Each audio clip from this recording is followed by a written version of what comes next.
Pro-MPP think tank, the Danquah Institute, is kicking against the use of an NHS card for biometric registration. The NHIS rules as it is now should not and cannot be and must not be part of the process for registering voters as citizens as voters in this country. The EC doesn't seem to understand that when you set rules and the rules don't work, it only creates suspicion. According to the group, because the NHIS law allows resident non-Ghanaians to get health insurance cards, it is wrong to use it as qualification for registering to be a voter. The EC law says that you must be a citizen, not a resident, a citizen of the country in order to be registered to vote. So here, if the EC is admitting a document issued on the basis of non-citizenship, it is admitting a document that does not qualify you to register to vote. And that must be a concern to every single citizen of this country. Is the Danquah Institute right or wrong? Is the Electoral Commission biting more than it can chew? What are the implications for governance? This is today's big story.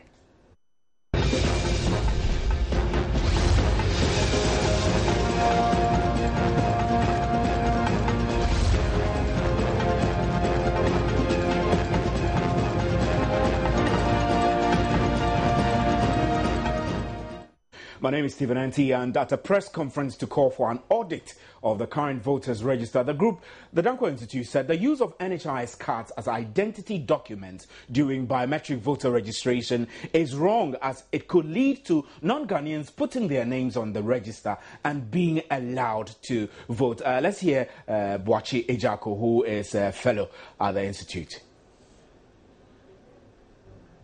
The EC is allowing NHIS cards to be used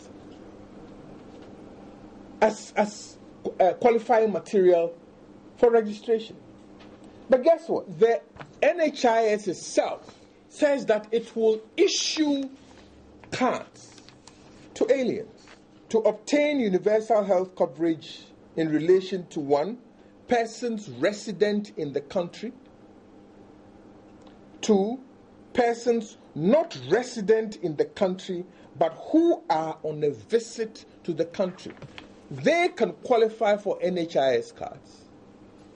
And when you use your NHIS cards to go and register, no questions asked. The EC law says that you must be a citizen, not a resident, a citizen of the country in order to be registered to vote. So here, if the EC is admitting a document issued on the basis of non-citizenship, it is admitting a document that does not qualify you to register to vote. And that must be a concern to every single citizen of this country. Because the act of selecting our sovereign government is the responsibility of the citizens. It is not an ECOWAS affair. It is the citizens of Ghana who must select their governments. Again, if you look at the statistics for how the NHIS has issued cards, it issues them on some of the cards were issued to indigents, people who are poor, living in tattered penury. But guess what? The highest number of registered NHIS under that category occurs in Bron and Hafo. That is, it registered in 2011, 159,657, 20.4%. Volta, 140,300, 17.7%. Ashanti region, 13,202, 6.9%. But go to, if the condition is poverty, and living in tattered penury. Then go to the GLSS 5, Ghana Living Standard Survey 5, and it tells you that the districts which are most affected by poverty are in Upper East, Upper West, and Central Region, the Gomoa districts. But that's not where you are registering the poorest people. GLSS 5 also tells us that Brong-Ahafo is one of the regions well-to-do in terms of our own classification. So why are we registering the highest number of people in the place where GLSS 5 tells you are better off? It doesn't make sense. The political parties, yes, must add their voice, but it's like putting the cart before the horse. Well, let's get some analysis on this. It's a rather very long statement that was issued there by a fellow of the Danquah Institute. Abrampa Mensah is a CDD programs officer. He joins us now. Good evening, sir, and thanks for joining us. Good evening, my brother. We've heard the Danquah Institute expressing the view which is expressed by MPP, CPP, and now PNC that the use of the NHIS cards is wrong. I mean, by law, what makes this wrong or what makes this right? Thank you very much. And it's good we start conversations and consultations on some of these issues before they get out of hand. And I believe I should start by saying that the Electoral Commission is a listening body, and because of the platform of IPAC, I think if some of these issues come up, they are easily dealt with. I agree with the statement.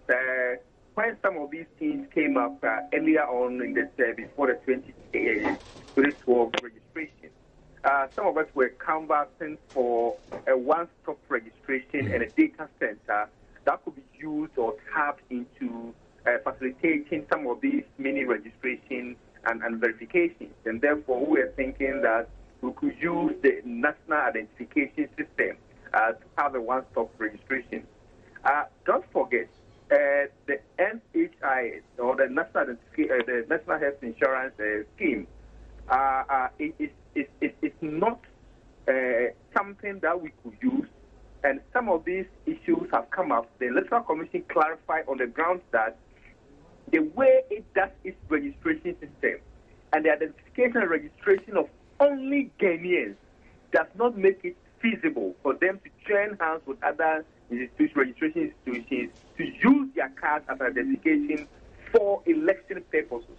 So I don't see why now they are turning around to go and use some of these things. As I said, if the explanation earlier on for why the Electoral Commission is not able to join the National Identification Authority or any other institutions to use its registration system for verification for election purposes, I don't see why now they can turn around to use some of these cards as identification and verification for election purposes. Now, one of the issues that came up from that press conference was that, apart from the questions over the use of the NHIS cards, the Danquah Institute says that it's not excited really about what it describes as the EC becoming a law unto itself and becoming uncompromising with dissenting views. Do you see that the EC is becoming too rigid and stiff when it comes to negotiations with IPAC and taking suggestions from them to review the electoral process? It's a strange statement to me, as I started by saying. Let me say, I've participated in so many forums, international level, and look at one of the beauty of Ghana's election management system that has been recommended over and across the continent is the institution of the Inter-Party Advisory Committee, that's the IPAC Forum. And in fact, when we went to Liberia, it was highly recommended, and therefore the Electoral Commission had to go there to fashion out similar institutions for them. Don't forget, the IPAC is not constitutional. It's a brainchild of the Electoral Commission to consult and to dialogue with political parties before major decisions are taken. So it means that the EC has the discretion whether or not to meet the IPAC. It's under no obligation at all to do that. That's not healthy. At all. It's not constitutional at all. It's a brainchild of the Electoral Commission itself. And don't forget, the Constitution gives the Electoral Commission the sole obligation to fashion our decisions in conduct of elections in the country.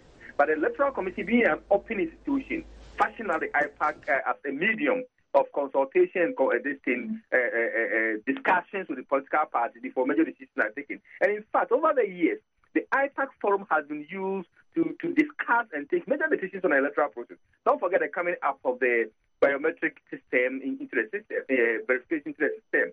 It was muted by the Electoral Commission, by political parties on the IPAC platform, and it came to fruition. So I don't see the Electoral Commission as being dictatorial or not listening to the views of political parties. What I think is that some of these things come up, and as we are all discussing, it becomes a topic for IPAC to discuss. And if you ask my view, I will never ever canvass for NHIS card to be used as identification and verification. As I said, the Electoral Commission itself, in kicking against any other institution registering its voters for them, defended its stance that the system of its registration is quite different from any other registration system in the country, and therefore it will never relinquish its effort of doing its own registration. So I don't see why the Electoral Commission will turn around now and say that other institutional cards for verification are not accepted. So really, I mean, yeah, sorry, I'm listening, sir. Yes, go ahead. I'm saying that, so really you are in support of the Danquah Institute and Coalition for Free, Fair and Transparent Elections and other groups which are calling for this to be scrapped. Sure. I am in support of any other institution that will call for peace. And don't forget, the issue of voter registration and voting is one of the cardinal issues that have been worrying the system, the country, over the years. And that's why the system of verification also came in. So if you really want to deal with the issue, we should be very careful in the system of registration before even going to election. Some of the major problems that have come around our elections is based on the register. So we shouldn't be joking about the system of verification as to who qualifies to register. The National Health, the NHIS card, it's not only for Ghanaians. So what is the verification system are we going to use to identify that? And don't forget, the election for Ghana is only for Ghanaians. So why are you talking about here? Why are we allowing a system that could bring on board people who do not qualify to register and vote in Ghana? We will get back to you briefly. We will later on go to PNC and get their views. PNC has issued a 2-week ultimatum to the Electoral Commission to scrap next month's voter registration exercise. And earlier I said that apart from the use of the NHIS cards that the Danquah Institute said it was not excited about, it also described the EC becoming a law unto itself and not cooperating with dissenting views. Let's hear Boache Jako again on this, and then we'll get back. The conduct of the EC prior to the 2012 election made everybody worry about the EC. And the EC felt no compunction whatsoever to call IPAC. And Afarijan will tell you that he'll call it when it suits him. Afarijan must remember that the EC does not exist for its own sake, but it is a facilitator for a process in which the main actors are the political parties. So he cannot decide nilly-willy when he calls an IPAC. It must be a standard process. He didn't do it. We've started major processes now. And guess what? The EC still hasn't done it. You don't create polling stations by giving methodologies that doesn't produce the same answers. For example, if we all agree on the logic of arithmetic, 1 + 1 = 2, 6 + 4 = 10. And then I tell you that I have 6 bags of rice in a room. I'm going to add 4 more. When you get to that room, you expect 10 bags. When you get to that room and you see 7, it is cause for you to protest. Something has gone wrong. The EC doesn't seem to understand that when you set rules and the rules don't work, it only creates suspicion. It would have been necessary for the EC, right after the Supreme Court judgment, where the Lord Justices said that reform your processes. That was the time the EC should have called IPAC. Well, I told you this is that you heard Boachi Ejako, who is a fellow at the Danquah Institute, raising concerns about the way EC engages IPAC and PNC. PNC has issued a 2-week ultimatum to the Electoral Commission to suspend the voter registration exercise it has scheduled for next month. We're joined on the line now by Abu Ramadan, who speaks for the PNC. Good evening, sir. National Youth Organizer of PNC. Good evening, sir. And thanks for joining us on today's big story. Thank you very much, my brother. It does appear that you are in support of Danquah Institute and the other civil society groups and political parties which are unhappy with the use of the NHIS cards in particular as identity verification for voter registration. Why are you going to court, really? We have raised our issues. First and foremost, good evening to your viewers. Yes. We have raised our issues. And we have laid it before the Ghanaian people and the Electoral Commission. They are saying, first and foremost, suspend the process of registering new voters, suspend the process of registering new voters so that we can collectively, as stakeholders, come round the table, sit down, and be part of the process. And you would agree with me, without political parties, the relevance of the Electoral Commission is very little. But Abu Ramadan, what do you mean by collectively be part of the process? Hasn't IPAC ever been engaged continuously in these processes? We have moved beyond ever being engaged to now being engaged in the sense that after the 2012 election, issues were raised. It went to court. The court directed that there should be reforms in our electoral processes. Since the issues that were raised before the court, some judges in their eyes felt had merit. Out of all the judges, all 9 agreed that we need electoral reforms, but didn't tell us which part of the laws we should change. After that, we had occasion to go to be in Kofodia and Ho to sit down with the Electoral Commission in an event organized by the IEA to look at electoral reforms moving on into 2016. Till today, not a single one has been implemented by the Electoral Commission.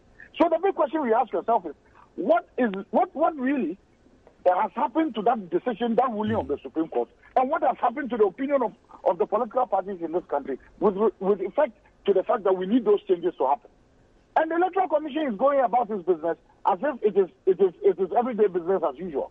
There's nothing has happened before, nothing is happening, so we are just opening. We say no, suspend it, because even the law that gives power or that gives the right to Ghanaians to own the voter's ID card, to register, to vote, to cast their ballot, we have a problem with that particular law. And we are raising issues about that a particular provision within that law that gives people with the right of when they hold people who hold national health insurance card to register. So for that matter, as a political party, if I'm rich, I'm able to set aside some 500,000 Ghana cedis, and I'm able to register people to the tune of 500,000 Ghana cedis in national health insurance card when they are not citizens of this country. When the day comes and the polling station is open for people to go register, I only match them to the polling station and ask them to register.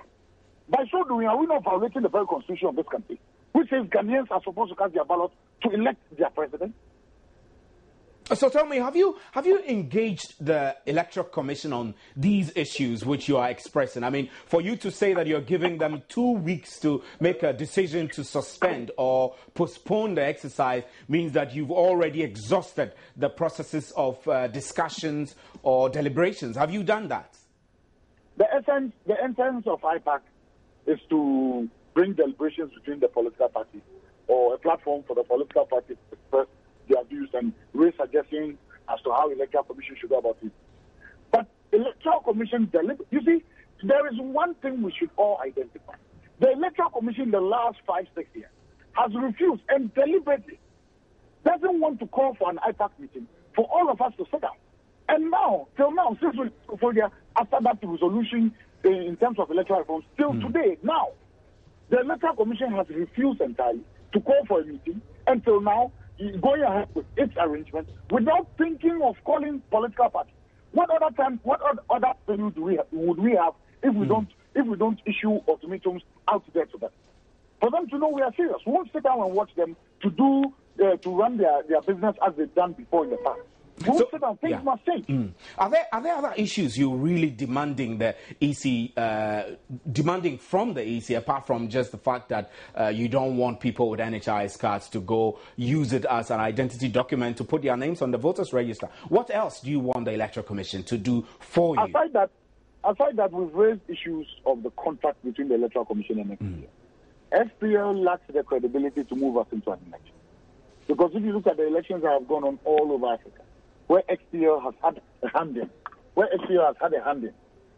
the problems that emanated from those elections, the XPL hasn't got that credibility. We want to know the terms of engagement, that is first and foremost, between Electoral Commission and XPL, so that together with the Electoral Commission as stakeholders, where we think there are flaws, we can correct. If not, the contract between SPL and Electoral Commission should be appropriated, because we can't stand another test again in 2016, considering what SPL did to this country in 2012, when this country nearly went up in flames because of the conduct of an election, which for the first time was given to SPL to run for us as a country. So we are saying SPL's contract should be abrogated. The details of the contract should be made public so that we all have an understanding of really what is happening between the Electoral Commission and XPL. Right. Thank you very much, Abu Ramadan, for your time. Abu Ramadan is youth organizer, national youth organizer for the PNC. We're making attempts to get the principal public relations officer of the Electoral Commission, Sylvia Anohu, has agreed to speak to us. We're making attempts to get her onto the telephone line so that we can have an engagement. So if you've just joined us, I mean, today's big story, we're focusing on the position of Danquah Institute, which is not happy with the use of the NHIS cards and is questioning the basis of the Electoral Commission allowing these cards to be used as identity verification when it is time to put your name on the voters register. Well, welcome back. We're still unable to get the principal public relations officer of the Electoral Commission, Sylvia Anohu, agreed to speak to us. We are not getting her. She's not picking up. And so we have back on the telephone line Mr. Abrampa Mensah, who is a programs officer at CDD Ghana. So good evening and welcome back from the break. Now, one of the key things that the various political parties are asking for is a suspension of the June 20 registration because they want what they call a full audit of the voters register. Do you think such a call is tenable or is fair, an audit of the electoral register? Thank you very much. Earlier on, I had thought that the Electoral Commission, as usual, have met with the political parties on the limited voter registration coming up. One thing we must bear in mind is that we always have problems with our local level elections. And I foresee this year's one not to be different from what we witnessed in 2010. I say so because you are aware the Electoral Commission is complaining of not having funds for that. The government commit of releasing funds. And it's almost following similar pattern, even though in the 2010 one, it was bordered on court cases and agitations. I see the political parties being hindrance this time and not district and chiefs initiating any legal action. What I know about full audits of voter registration and from previous experience, what happened is that the National Voters Register that's used for national elections and are the same registers that are used for district level elections, because the Constitution mandates the Electoral Commission on that district level elections 2 years after national elections, or every 4 years, but not in the same year or not within the 2 years after national election has been conducted. And it will be so expensive for the country to fund additional full registration of a new voter roll before district level elections are conducted. So I think the political parties and those calling for a full audit or whatever they call it, to suspend that, because they are aware the Electoral Commission has started taking bills after the court case as to initiate full review of this activity, including what might result in referendum. Right. So I think we should just go ahead, conduct this limited registration exercise, have the district level elections taking place, and then we think about the consensus and the documents that have been put forward to the Electoral Commission, what recommendations have come up, and what in general we can sit down as a country, review, so that we have a clear and a new register for next national level election. Right, thank you very much, Mr. Abraham Mensah. As Programs Officer for CDD, we're grateful for your time and today's big story. We'll be back with the interactive segment. Stay with us.